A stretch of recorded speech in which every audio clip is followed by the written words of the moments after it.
Rêve, c'est surtout la réalisation d'un projet qui a démarré maintenant il y a quelques années, doucement. Quand je dis il y a quelques années, je ne parle pas d'Ève, l'événement lui-même, mais la réflexion, le montage, pourquoi on est arrivé à décider de faire Ève. Donc voilà, c'est pour moi l'aboutissement d'une idée et surtout une rencontre avec des gens qui s'expriment sans militantisme, qui sont ouverts aux autres, ouverts aux différentes discussions. Et c'est ce que dans mon jargon j'appelle un bon frottement.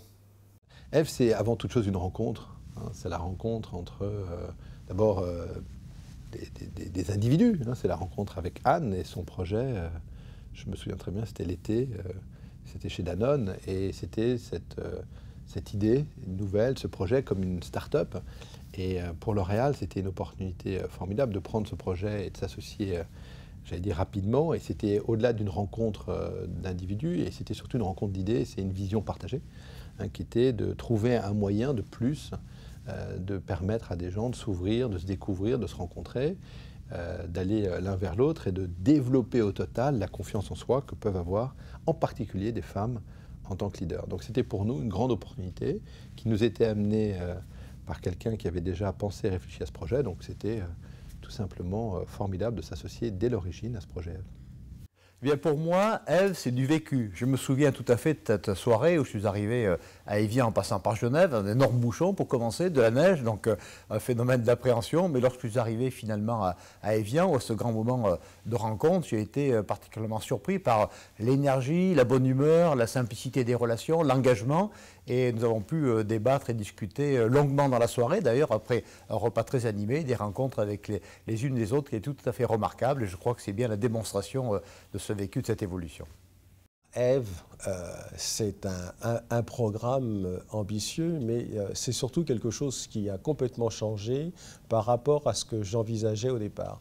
Ève, c'est devenu non seulement un forum, mais ça a permis aux participants, que ce soit les femmes ou que ce soit certains hommes, parce qu'il y en a eu aussi dès le départ, de penser les choses différemment. Et donc Ève a eu une incidence sur leur vie. Je pense que c'est plus qu'une formation, c'est un moment un peu exceptionnel qui est proposé à quelques personnes de très haut niveau, avec des intervenants de très haut niveau, avec le but d'échanger des expériences certainement, mais aussi beaucoup de s'ouvrir à des thèmes qui vont bien au-delà de cette question simplement du leadership féminin. Le fait qu'il y ait d'ailleurs des hommes qui participent aussi est intéressant, puisqu'on voit bien qu'il y a ce dialogue qui doit s'enrichir des expériences.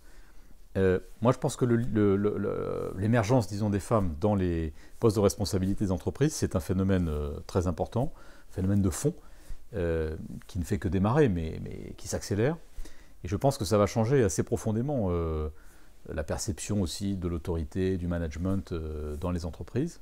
J'aime bien le thème « oser être soi », parce que c'est bien ça, il ne s'agit pas de jouer un rôle ou de se mettre dans les habits d'une espèce de modèle qui viendrait de l'extérieur. C'est vraiment au contraire s'exprimer, exprimer ce qu'on a en soi, et apporter ce qu'on peut avoir de différent, de créatif.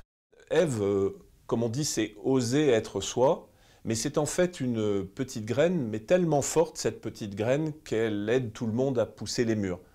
Par exemple, chez nous, SNCF, avec une participation de 20 personnes, puis maintenant de 30 personnes, on réussit à faire un réseau qui s'appelle SNCF au féminin, 1780 femmes et quelques hommes, qui sont un réseau à la fois d'entreprise, de business, et en même temps un réseau de solidarité.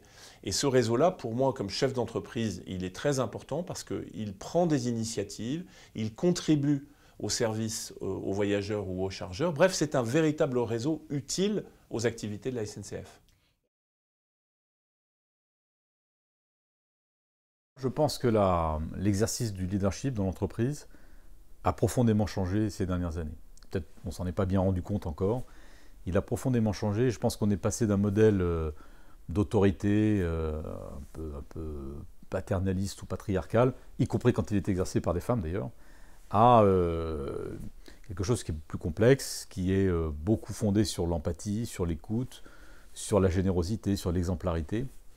Et cette tendance de fond, elle a été aussi peut-être mise en lumière ou révélée par des crises. Dans ce phénomène de fond, je pense que les femmes ont une contribution, un rôle important à apporter, à condition qu'elles soient elles-mêmes et qu'elles apportent aussi justement leur spécificité, leur différence, leur personnalité tout simplement. Moi, je suis toujours un peu réticent à considérer qu'il y a un modèle féminin ou un modèle masculin. Je crois que c'est plus complexe et plus mixte que ça. La première qualité pour moi, c'est la coopération. Aujourd'hui, on sait que beaucoup de progrès vont être faits par le transverse, par les synergies, par le travailler ensemble. Et le travailler ensemble, ça se travaille. Et puis la deuxième chose, c'est la gestion des changements. Aujourd'hui, le temps n'est plus où on disait simplement, ça tombe du haut, les transformations vont s'imposer. La gestion des transformations est un art complexe, sur une patte humaine qui est toujours plus compliquée. Mais pour réussir, il faut que les manageuses et les managers soient eux-mêmes capables d'évoluer, de se former et de se transformer. Et c'est cette relation entre un manager qui lui-même fait un travail sur sa façon de faire et puis des grands projets de changement, je crois que c'est là-dessus qu'on se donne les meilleures conditions de réussite. Les qualités requises pour être un leader sont pour moi d'abord la délégation, deuxièmement l'anticipation, et puis un phénomène qui est peut-être pas récent, mais qui prend de plus en plus d'importance, c'est de savoir être à l'écoute à la fois du monde interne, c'est-à-dire ce qui se passe à l'intérieur de l'entreprise, et du monde externe, donc tout ce qui tourne autour de l'entreprise, dans la société, et qui ont une interaction entre les deux qui me paraît évidente. Moi, je pense que plus que jamais, la grande qualité d'aujourd'hui, et Dieu sait qu'elle est difficile à obtenir, c'est d'être sincère.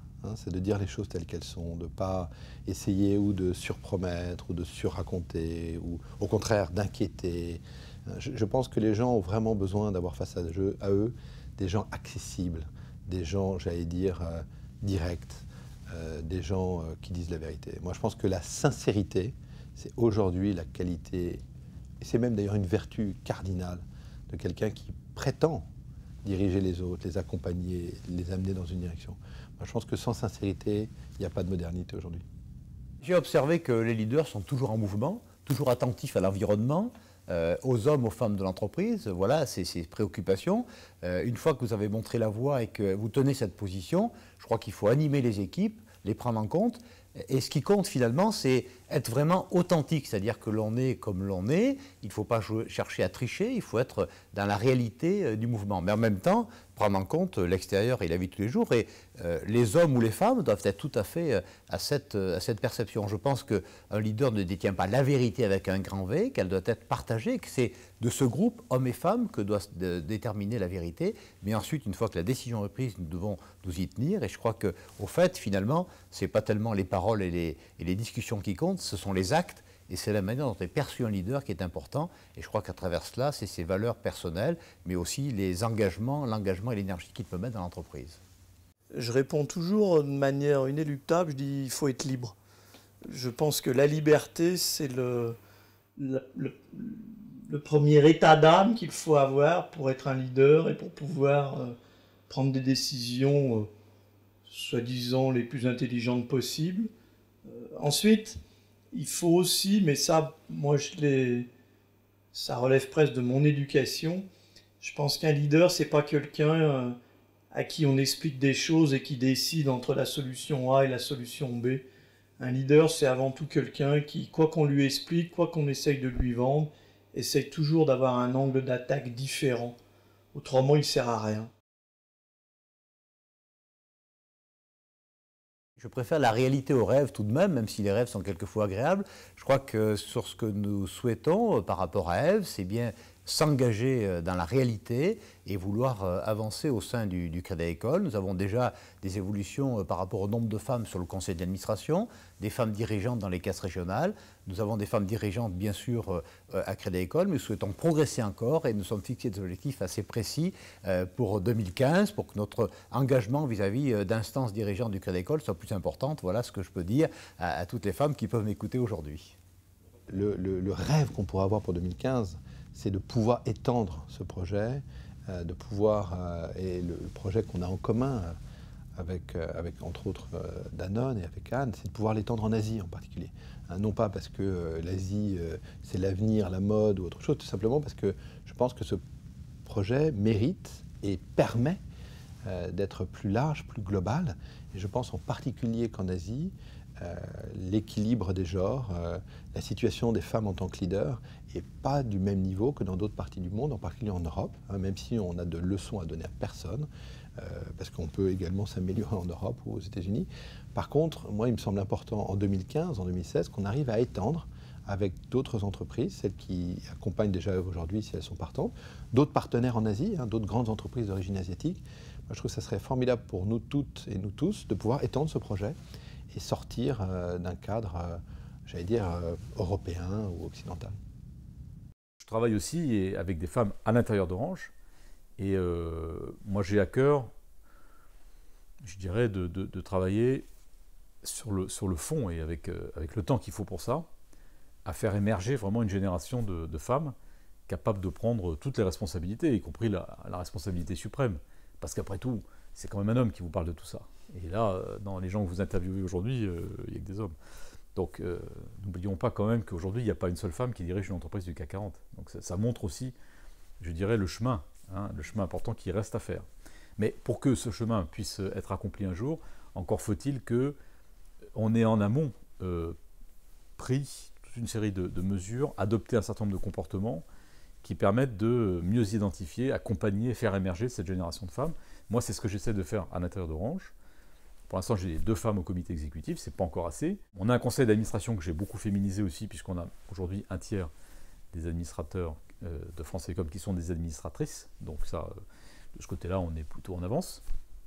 Mais quand on descend un peu dans les couches du management, on voit qu'on a encore beaucoup de chemin à faire.